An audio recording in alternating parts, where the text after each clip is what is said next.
Okay, if you're tired of snow and you're waiting for spring like me, you know the planting season is here. But if you plant the wrong things at the wrong time, you're about to waste hundreds of thousands of dollars and effort in the months to come. One late frost can wipe out an entire garden bed overnight. But here's the thing, there are some plants that laugh at freezing temperatures, look amazing, and actually increase your property value. Today I'm going to show you the best outdoor plants and frost-resistant varieties that thrive in unpredictable spring weather so you can build a beautiful, low-maintenance landscape without gambling on Mother Nature. Whether you're a new homeowner or you just want your yard to look better or you're renting and you want your balcony to look sleek, let's get into it because this is your game plan. All right, so here's the problem mostly with spring planting. Even after your last technical frost state, surprise freezes, they do happen. March looks warm, but you plant annuals, then April hits you with a 28-degree night, and everything starts to die. So here's the stats. Replacing dead annuals costs the average homeowner $200 to $400 per season. Frost-sensitive plants need replanting, which means you gotta buy them twice. Most new homeowners plant too early and learn this the hard way. Frost-resistant plants solve this. They handle temperature swings and survive unexpected freezes and give you a head start on curb appeal while everything else is waiting for safe planting weather. And here's why this matters beyond just saving money.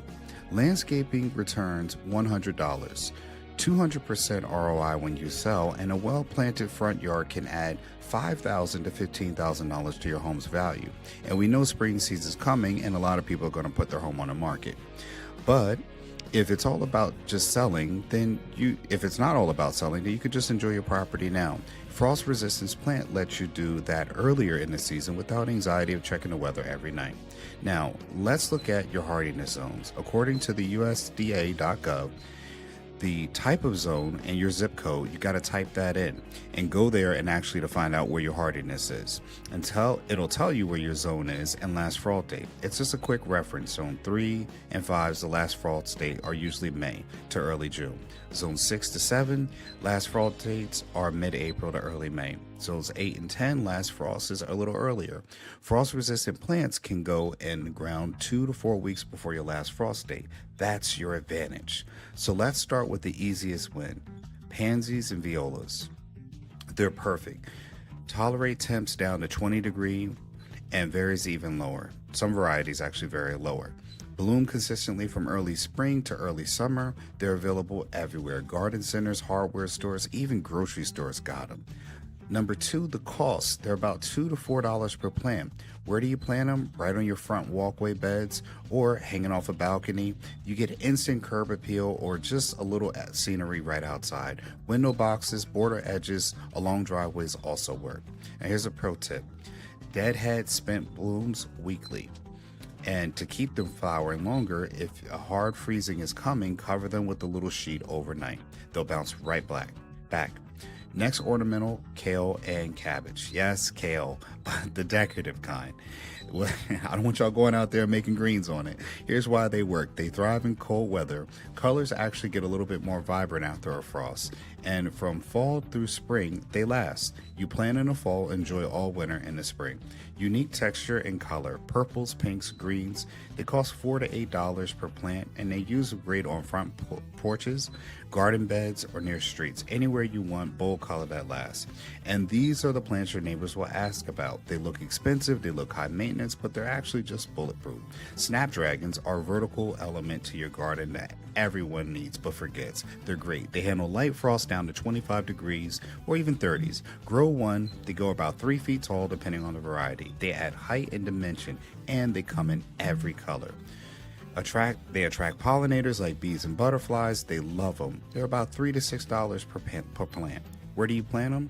Backup flower beds, along fences, or in clusters for dramatic impact. You can pinch off the top when they're young to encourage a bushier growth for more flowers and spikes. If you got slopes like rock gardens or problem areas where the grass won't grow, creeping phlox is your answer. Here's why they're a homeowner favorite. They're a perennial plant. They plant once and they come back every year. They spread to fill those bare spots. They're a natural ground cover and covered in flowers in spring. Pink, purple, white, and blue. Drought tolerant once established, frost resistance, and down to zone 3.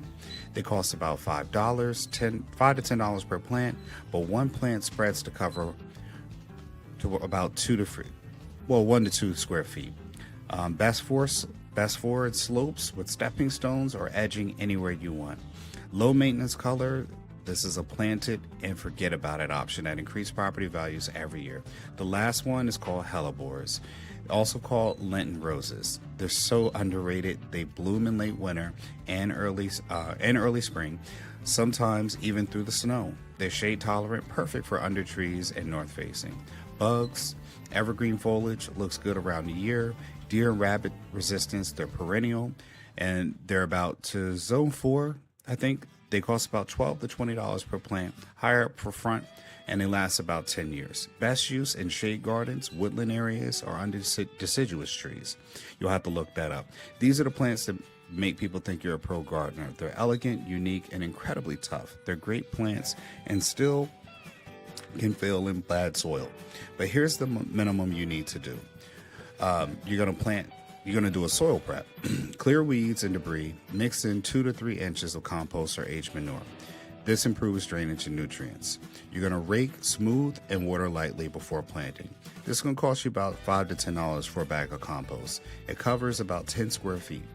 Why it matters: good soil, stronger roots, plant that thrive in frost, heat, and drought. Skip this step and even the best plants struggle. Spacing mistakes are number one beginner error. The rule: check the plant tag for mature width and space accordingly. Pansies need about 6 to 8 inches apart. Snapdragons about 8 to 12. Creeping phlox 12 to 18 inches apart.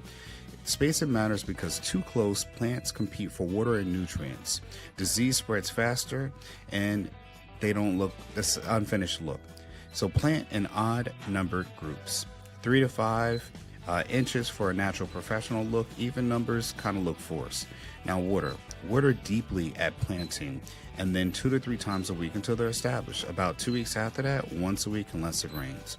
Mulching: you can add 2 to 3 inches of mulch around the plants, not touching the stem. This keeps the soil moist, regulates temperature, protects the roots from frost, and prevents root rot, and it makes your garden look finished. So 2 to 3 piles or bags of mulch covers about 8 to 10 square feet. So let's get to the money part. So for your front yard bed, let's talk about the cost. 15 pansies will run you about $45. 6 snapdragons about $5. Ornamental kale about $6. 2 bags of compost could be anywhere from $10 a piece. 3 bags of mulch at $12. So for about $150, you can transform your whole curb appeal and add $5,000 to your property value, plus or minus, all right? Because these are frost resistant, you're not replanting after one bad night. So let's recap the best frost resistant plants for spring. Pansies and violas, easy and colorful everywhere. Ornamental kale and cabbage, bold, cold, loving, and unique. Snapdragons, they're vertical pollinator magnets. Creeping phlox, perennial ground cover that spreads naturally. Hellebores, shades, loving blooms in the late winter. You got to know your zone, prep your soil space properly, and mulch. That's the formula. Drop a comment, let us know what you're planning first, and if you want a full spring planning series, hit subscribe. There's more to come. Next week, we're going to cover indoor purifying plants that work. So thanks for watching, and I'll see you in the next one. Hi everyone, you can contact our office today to get your first purchase of vacant land with no credit check and no long paperwork process by contacting Ancestry Lands today.